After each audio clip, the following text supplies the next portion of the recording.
नमस्कार, आप सभी का स्वागत करता हूं अपने YouTube चैनल सुरेंद्र सिंह बोरा में।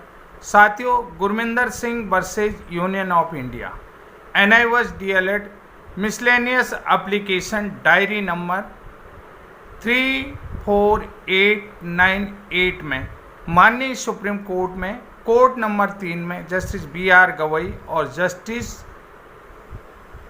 KB विश्वनाथन की बेंच में 27 सितंबर 2024 को सुनवाई हुई।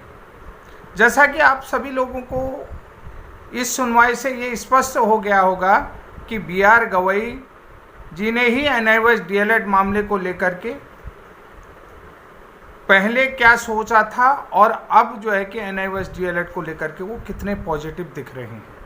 ये स्पष्ट हो गया है कि 28 नवंबर 2023 को जस्टिस गवई ने ही NIVS DLED को अमान्य करार दिया था, लेकिन इस बार उनका जो पॉजिटिव रुख है वो किस तरफ इशारा करता है कि उन्होंने यहाँ पर क्या स्पष्ट करा। ये सुनवाई के दौरान आप लोगों ने देखा होगा कि जस्टिस गवई की अपने उस जजमेंट को लेकर के क्या कहना चाह रहे थे और क्या कहा उन्होंने। इस बार उन्होंने स्पष्ट संकेत दिए कि थोड़ा सा जो है कि केस में उन्होंने अलग ही इंटेंशन दिखाया। उनका इंटेंशन क्या था उन्होंने बता दिया है और उन्होंने ये स्पष्ट किया है कि ये जजमेंट इन सर्विस टीचर्स के लिए नहीं था।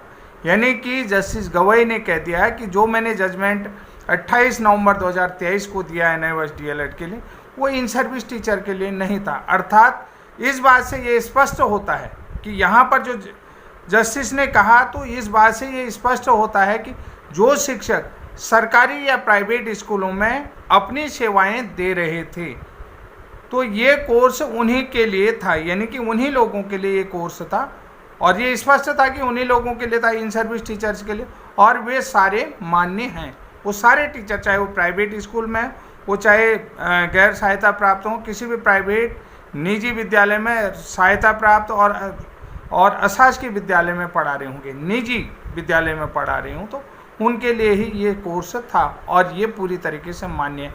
उनका इशारा भी इसी बात की तरफ साफ, क्योंकि उनका इशारा भी इसी बात की तरफ साफ था और ये साफ कर रहा था कि अब ज़रा हम थोड़ा सा इन चीज़ों पर नज़र डाल लेते हैं कि जैसा कि आपने NIVS DLED के प्रशिक्षण में बहुत बार सोचा होगा, बहुत बार कई तरीके के लोग कंट्रोवर्सी कहते हैं, कुछ कहते हैं कि 4 सप्ताह का, कोई कहता है कि फ्री का कोर्स है, बहुत तरीके की चीज़ें होती हैं। लेकिन अब यहाँ पर थोड़ा सा ये चीज़ें आपको समझना पड़ेगा।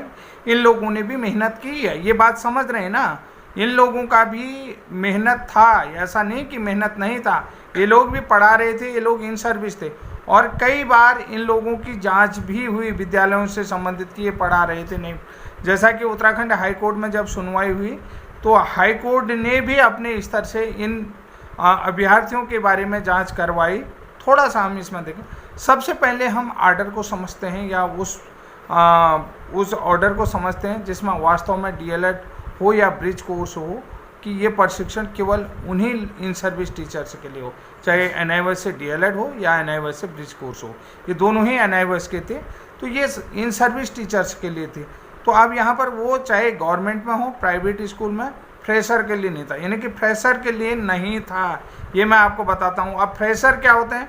फ्रेशर के लिए यानी कि जो नया था, तो अगर कोई भी स्कूल में नहीं पढ़ा रहा है, फ्रेशर यानी कि जो कोई भी स्कूल में नहीं पढ़ा रहा है और वो NIVS से DLED कर लिया है तो उसको बाहर करने के लिए 28 अगस्त का जजमेंट था। ठीक है, वो जजमेंट था। न तो प्राइवेट स्कूल में पढ़ा रहे हैं इन सर्विस, यानी कि वो जो है न किसी प्राइवेट स्कूल में पढ़ा रहा न कहीं से भी उसने किसी से जुगाड़ करके जो है कि अपना रजिस्ट्रेशन करवा लिया, एडमिशन ले लिया, वो है, समझ रहे। तो यहाँ पर NIVS जिसने जुगाड़ करके कर लिया उसके लिए नहीं था। और दूसरी बात, ये उनले जो पढ़ा रहे थे, लगातार पढ़ा रहे हैं, प्राइवेट स्कूलों में पढ़ा रहे इन सर्विस, यानी कि ये वैलिड कोर्स था। जो इन सर्विस टीचर थे उनके लिए ये कोर्स पूरी तरीके से वैलिड था।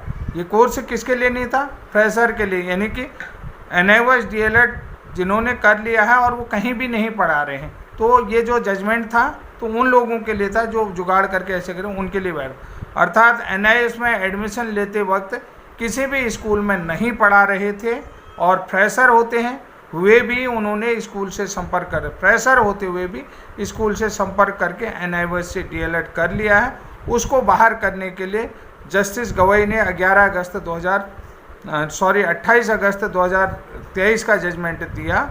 तो ये चीज़ मैं यहाँ पर स्पष्ट करना चाह रहा था कि यानी कि NIOS जो इन सर्विस टीचर के लिए कोर्स था वो वैलिड है, और जस्टिस गवई का जो रुझान है, इशारा है, वो स्पष्ट करता है। ये चीज़ मैं आप लोगों को बता रहा हूँ। अगर आप कहीं भी पढ़ा रहे थे तो आप लोग इनवैलिड नहीं है, वैलिड है, कहीं भी पढ़ा रहे। और इस मामले में जो है कि जिसकी मैं आपको बता रहा हूँ, नैनीताल हाई कोर्ट ने भी बार बार जांच करवाए थे, और कई बार जो है कि ये जांच का विषय भी बना, और इसमें जांच कराएगी। जांच में कंप्लीट होने के बाद ही नैनीताल हाई कोर्ट ने NIOS DLED के फेवर में जजमेंट दिया था। ये आप लोगों को मैं स्पष्ट कर रहा हूँ।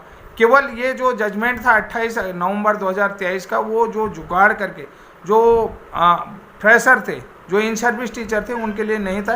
ये जस्टिस गवई अपने जजमेंट उसके सुनवाई के दौरान स्पष्ट अपनी बातों से उन्होंने स्पष्ट कर दिया है। बाकी सारी चीज़ें आप लोग देख ही रहे हैं। तो साथियों, आज के लिए इतना ही। तब तक के लिए जय हिंद, जय उत्तराखंड। और जल्दी ही आपको मैं छत्तीसगढ़ की खबर देता हूं, थोड़ी देर में ही। आज छत्तीसगढ़ BEd ज्वाइनिंग टीचर्स को लेकर के माननीय सर्वोच्च न्यायालय में सुनवाई थी, Naveen Kumar versus state of Chhattisgarh में, जिसमें सरकार SLP लेकर के गई थी। तो ये डिटेल मैं आप लोगों को सुनवाता हूँ थोड़ी देर में ही।